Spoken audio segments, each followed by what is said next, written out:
पहले प्रश्न का तीसरा भाग है 6x2 -3 -7x। ये एक द्विघात बहुपद है। इसको पहले हम मानक रूप में लिखेंगे। सबसे पहले x की शक्ति 2 वाला टर्म 6x2, इसके बाद x की शक्ति 1 वाला टर्म -7x, और उसके बाद वो टर्म वो पद जिसमें x नहीं है -3। शून्यकों के लिए इसका मतलब है शून्यक निकालने के लिए 6x2 -7x -3 बराबर है 0 लिखा जाएगा। पहला टर्म है 6x2, दूसरा टर्म है -7x, तीसरा टर्म है -3 बराबर 0 लिखा गया है। पहले और तीसरे टर्म को गुणा कीजिए। सबसे पहले पहले और तीसरे टर्म को आपस में गुणा करेंगे। 6x2 को -3 से गुणा करेंगे। माइनस गुणा जमा माइनस, 3 6 की 18, x2 के स्थान पर x2। 6x2 और -3 को आपस में गुणा करने से हमें प्राप्त होता है -18x2। जो मिडल टर्म है, मध्य पद है, वो है -7x। मिडल टर्म -7x के स्थान पर हमें दो टर्म और लेकर आने हैं। -7x के बदले में हमें दो टर्म लिखने हैं। उन दोनों टर्म्स को मल्टीप्लाई करके आना चाहिए -18x2, और वो जो दो टर्म होंगे उनको जोड़ने या घटाने से आना चाहिए -7x। ऐसे दो टर्म है -9x और जमा का 2x। 9x और 2x, -7x के स्थान पर हम -9x और जमा के 2x को लेंगे।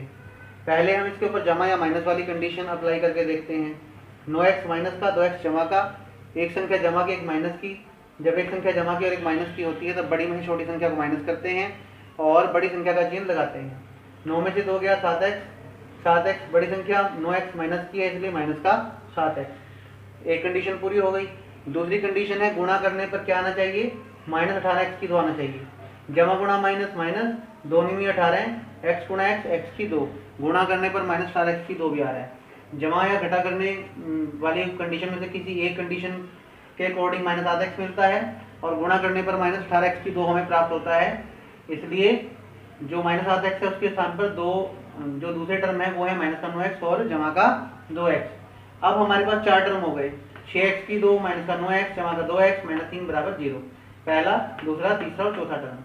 पहला टर्म 6x2 और दूसरा टर्म -9x। इसमें हमें देखना पड़ेगा क्या कॉमन है। अगर हम अंकों की बात करें 6 और 9, इसमें कौन से अंक कॉमन है, तो 3 और 3 का पहाड़ा दोनों में कॉमन है। 3 दूनी 6, 3 तिया 9, इसलिए 3 को बाहर रखा गया है। x2 और x में क्या कॉमन है, x, इसलिए x को बाहर रखा गया है। 6x2 में से 3x को बाहर रखा गया, 3 दूनी 6 इसलिए 2 लिखा गया। x2, x दो बार में से एक बार ब्रैकेट से बाहर चला गया, ब्रैकेट के अंदर एक बार 2x। 9x में से, अब 9 में से आप 3 का पहाड़ा बाहर निकाल लीजिए, 3 तिया 9 इसलिए 3 बचा। x एक बार ब्रैकेट से बाहर लिखा गया इसलिए यहाँ पर x नहीं है, x -3। तीसरे चौथे टर्म में कुछ भी कॉमन नहीं है, कोई भी अंक या अक्षर कॉमन नहीं है। जिसमें कुछ भी कॉमन नहीं है उसमें कॉमन 1 होता है, जमा 1। 2x -3, 2x -3 लिख दिया गया ब्रैकेट में बराबर 0।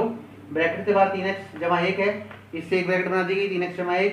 और जो रिपीट हो रही थी ब्रैकेट उसको हमने एक बार लिखा, ब्रैकेट में जो मान रिपीट हो रहे थे उसको एक बार लिखा, 2x -3 दो बार थे, इसको एक बार लिख दिया गया बराबर 0।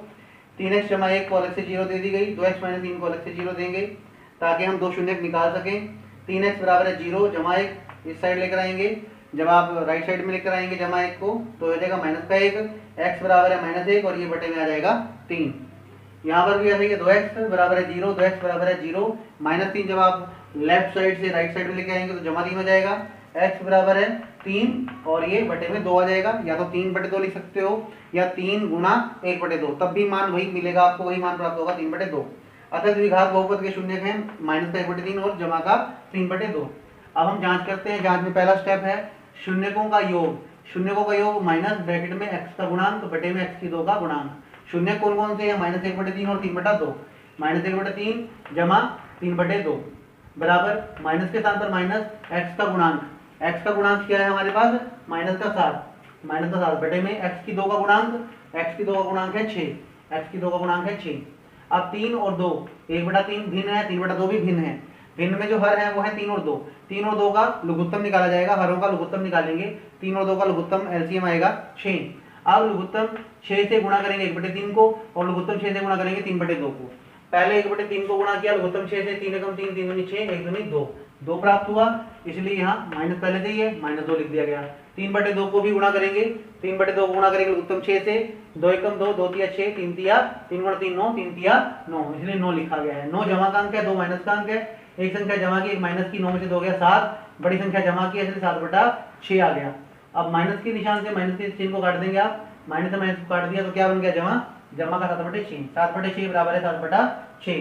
शून्य को का गुणनफल बराबर होता है अचर पद बटे में x की 2 का गुणांक।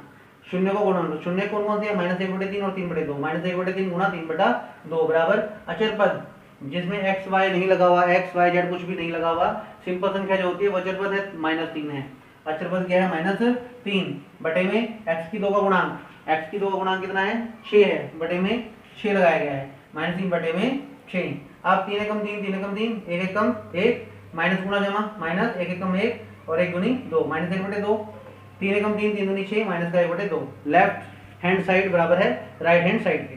तो हमने जांच भी कर ली, और पहले हमने निकाले द्विघात बहुपद के शून्य -1/3 और 3/2। इसके बाद हमने जांच की, जांच का पहला स्टेप और जांच का दूसरा स्टेप, दोनों स्टेप में लेफ्ट हैंड साइड बराबर आ रही है किसके, राइट हैंड साइड के। कक्षा 10 प्रश्नावली 2.2 पहले प्रश्न का चौथा भाग है 4u की 2 जमा 8u। अब तक इस प्रश्न के जितने भी भाग हमने किए, 3 भागों में 3 टर्म दिए गए थे, 3 पद दिए गए थे, पहला पद, दूसरा पद, तीसरा पद, first term, second term, third term. इसमें सिर्फ 2 ही टर्म दिए गए हैं, पहला टर्म और दूसरा टर्म। शून्यकों के लिए 4u की 2 जमा 8u बराबर 0 लिखा गया है। अब हमने ये देखना है पहले और दूसरे टर्म में क्या कॉमन है। 4 और 8 को लेते हैं, अंकों को लेते हैं, 4 और 8 में 4 कॉमन होगा, 4 एकम 4, 4 दूनी 8, तो 4 का पहाड़ा या 4 का गुणनखंड दोनों में कॉमन है। u की 2 और u की अगर बात करें तो दोनों में u कॉमन है, u की 2 u गुणा में 2 बार, u का मतलब है u सिर्फ 1 बार, तो दोनों में 1 बार कॉमन है। 4 भी कॉमन है और u भी कॉमन है।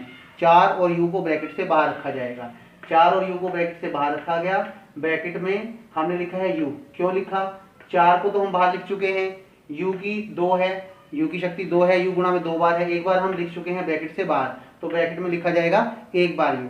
8 में से हमने 4 की गुणा को 4 का गुणनखंड बाहर निकाल दिया, 4 दूनी 8, u 1 बार था, 1 बार ही बाहर लिखा गया है, इसलिए u यहाँ पर नहीं लिखा गया। 4u ब्रैकेट में u जमा 2, ब्रैकेट से ब्रैकेट बंद, बराबर है 0।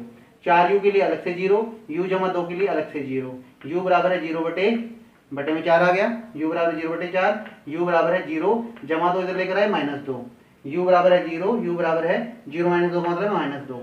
अतः द्विघात बहुपद के शून्य क्या हो गए, 0 और -2 हो गए, 0 -2। जांच, शून्यकों का योग माइनस ब्रैकेट शुरू x का गुणांक बटे में x की 2 का गुणांक। शून्य कौन कौन से हैं, 0 और -2, 0 जमा का निशान, क्योंकि योग करना है 0 जमा, योग के लिए जमा, और ब्रैकेट में क्योंकि जो दूसरा शून्य है माइनस में, माइनस का 2 बराबर है माइनस के स्थान पर माइनस x का गुणांक, यहाँ पर x का गुणांक, यहाँ पर u है तो आप u लिख सकते हैं, x के स्थान पर u भी लिख सकते हैं। यहाँ सूत्र में हमने x ही लिखा हुआ है, तो आपको दोनों तरफ क्या करना पड़ेगा, u ही करना पड़ेगा, u का गुणांक। अब u का गुणांक क्या है 8, -8 हो गया, बटे में u की 2 का गुणांक, u की 2 का गुणांक क्या है 4, बटे में 4 लिखा गया है। 0 जमा माइनस माइनस, 0 - 2, 0 - 2 क्या हो गया -2। अब -8/4, 4 एकम 4, 4 दूनी 8, माइनस का 2, -2 बराबर है -2। दूसरा स्टेप है जांच के लिए, शून्यकों का गुणनफल बराबर होता है अचर पद बटे में x की 2 का गुणांक। शून्य कौन कौन से हैं, 0 -2, 0 गुणा -2, 0 और -2 गुणा करोगे, 0 को किसी भी अंक के साथ गुणा कर दो, उसका मान 0 ही आ जाएगा, 0 गुणा -2, आंसर आ गया 0, मान आ गया 0। अचर पद यानी कि जिसमें x, y, z, u, a, b, c, d नहीं लगा होता, जो खाली संख्या होती है वो अचर पद है। यहाँ पर अचर पद नहीं है, अचर पद का मान क्या है, कुछ भी नहीं, कुछ भी नहीं का मतलब क्या है 0, तो अचर पद की जो वैल्यू है वो कितनी आ गई 0, बटे में x की 2 का गुणांक यानी कि u की 2 का गुणांक। यहाँ पर आप u की 2 कर सकते हैं, u की 2 का गुणांक, u की 2 का गुणांक कितना है हमारे पास 4 है, तो बटे में 4 लगा दें, 0/4 का मान कितना आएगा 0 ही आएगा।